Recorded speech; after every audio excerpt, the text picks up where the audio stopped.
As an autistic adult, I've noticed that I have a lot of differences in terms of how I manage and navigate my work week. And sometimes I can be really hard on myself about these things. Maybe I can't do things as efficiently as it looks like somebody else can, or maybe I don't have the same level of focus that I see other people working with.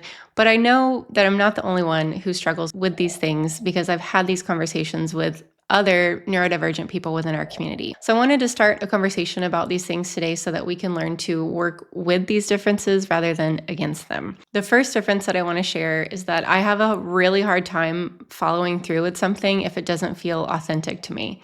And that's why I'm actually shooting this video today. It was on my list to have a day of shooting where I could just get ahead of schedule and shoot stuff that I've already planned and written out. And it just felt so inauthentic today. I was like, I am not in the headspace to talk about those things. I'm not in the headspace to wear a cute shirt and do my hair. It's like, I just wanted to wear my comfort sweatshirt. If y'all have seen this in other videos, I'll put a link in the description, but this is my weighted hoodie that I just wear all the time. It's not cute, but I love it and it's my favorite thing. And I've got my weighted pillow here. I'll put the link to this in the description as well. So I've got my little weighted hoodie pillow situation here because this feels much better than wearing itchy clothes and talking about something that doesn't feel right to me today. So if I'm not connecting with the message of something, the follow through is so hard. I feel fake, I feel gross, and I feel icky, like I'm trying to convince somebody of something that I don't believe in. So my plan changes from day to day based on what I feel connected to.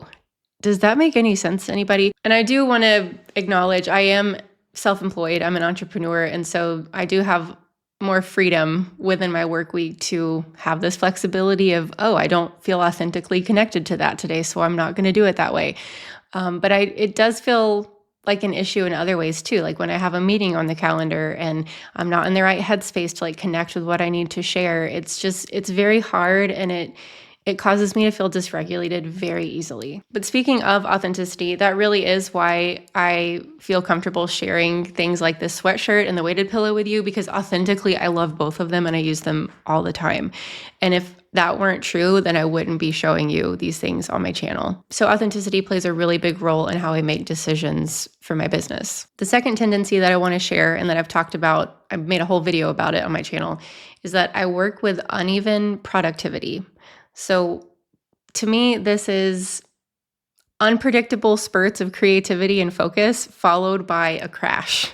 This is not a 9-to-5 work day. My brain doesn't operate that way. It's not there's so many self-help videos and books that say like, wake up at 5 and work out and get everything done before the sun comes up. And that just doesn't work for me. Like sleep is the most important thing for me to be regulated, like sleep and water. So I don't get up earlier than I have to. And some days I have a slow start and some days I get up and work out immediately. Like it just depends on what headspace I'm in. My productivity capabilities are different from day to day, and that's really hard to plan for. And speaking of planning, the third tendency that I wanted to share is that I thrive on routines, but then I also hate them. So the autistic side of me, I think, likes having the same predictable routine to look forward to that provides me this feeling of like control and safety. But then as soon as I create the routine, I hate it. And I'm like, no. And then the demand avoidance kicks in and I'm like, I want to do everything but that routine. I'm going to do it completely differently. And I'm going to focus on totally different things today just because I can.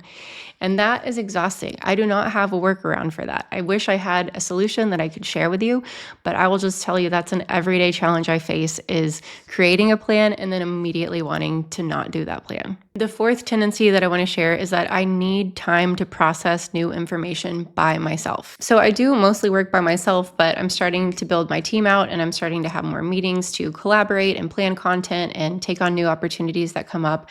And anytime I receive new information in those settings, I have to have time and space alone to process that information. And then I regroup and I can come back to that conversation later and be able to offer some insight, be able to offer how I'm feeling about it and how I can integrate that information with like a cohesive plan moving forward. But until I have that time to myself, it just kind of feels like a different language if I'm absorbing new information in the presence of other people. On the topic of meetings, the next tendency I want to share is that I need written instructions or written information to prepare for meetings. So before, during, and after, I need to know expectations. If I could know in advance which questions we're going to be covering.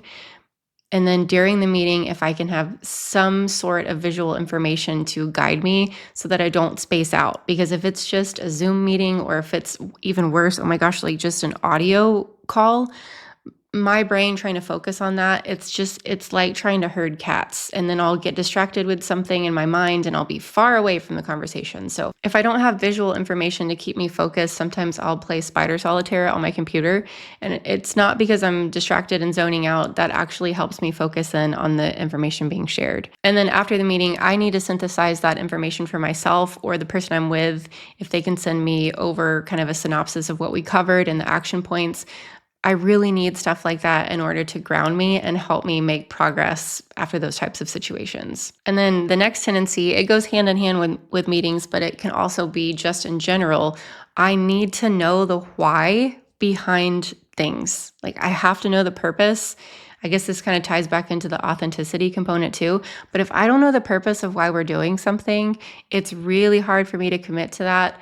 It's really hard for me to do my best work there, because if it seems nonsensical, my brain just wants to disconnect from it immediately. So identifying the why behind a project or a task that you give an autistic person can be super helpful. And if somebody doesn't do that for you, you as the autistic person taking time to identify a why, even if it's a little bit of a stretch, if we can connect our actions to a purpose, a lot of times that can help us feel more grounded. The next tendency, which I think many of you will also agree is a challenge in your life, is that I turn small projects into very large, all-consuming ones. This is exhausting. It could be something that is as simple as changing the font on a graphic. And then I go in there to change the font and I'm like, you know what? This could be better too. And actually, this reminds me of another event that we did. We could tie it in together, and then I could ask this person if they want to collab.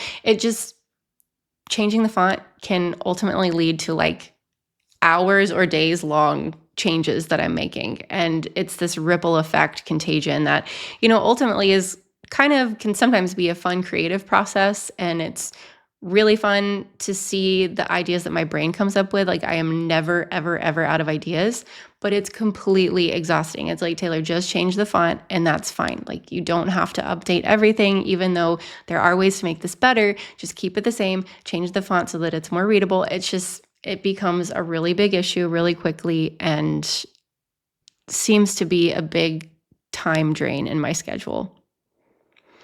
It does open up creative opportunities sometimes, but I consider this to be a huge frustration that I face during my work week, is not being able to concentrate on the task at hand because so many other avenues branch off of that in my mind. And then the last tendency that I wanted to share that I've noticed is different from other people is that I tend to notice details that other people don't see. But it can also be so frustrating in the sense that I'll see things, it's like, this wasn't on my task list for the day, but now this is all I can think about, is trying to fix this issue that I didn't know is an issue, but now I see as an issue and I can't leave it alone. So yeah, it's good for problem solving. It's tough for time management because I tend to add a lot more issues into my week than I was planning on focusing on.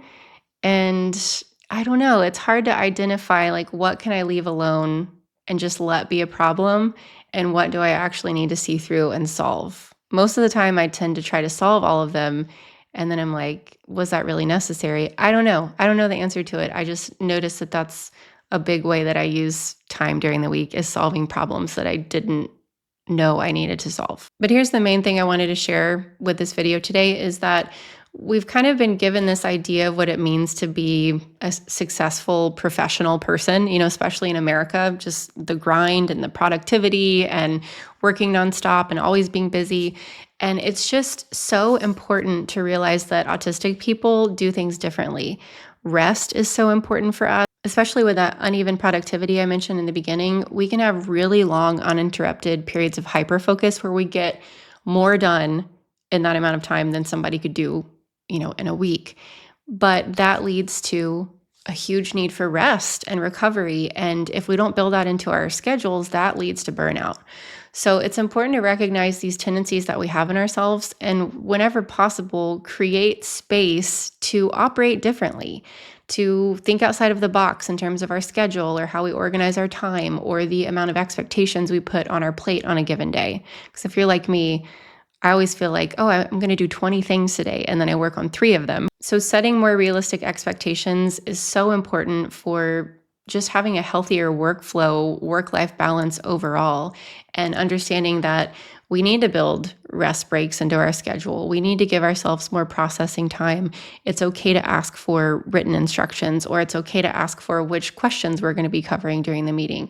All these types of things, they're differences that make us who we are, and we haven't been given a great model of how to accommodate ourselves. So let's start talking about it. What other accommodations have you learned to make for yourself? What other differences have you seen in the way that you structure your work week? If you could share those in the comments, let's learn from each other and see what we can do to help better support ourselves in workplace environments. And if you want a super comfy weighted hoodie like the one I've got on, just know I've got the link in the description for you. And if you use my affiliate link, you automatically get a discount.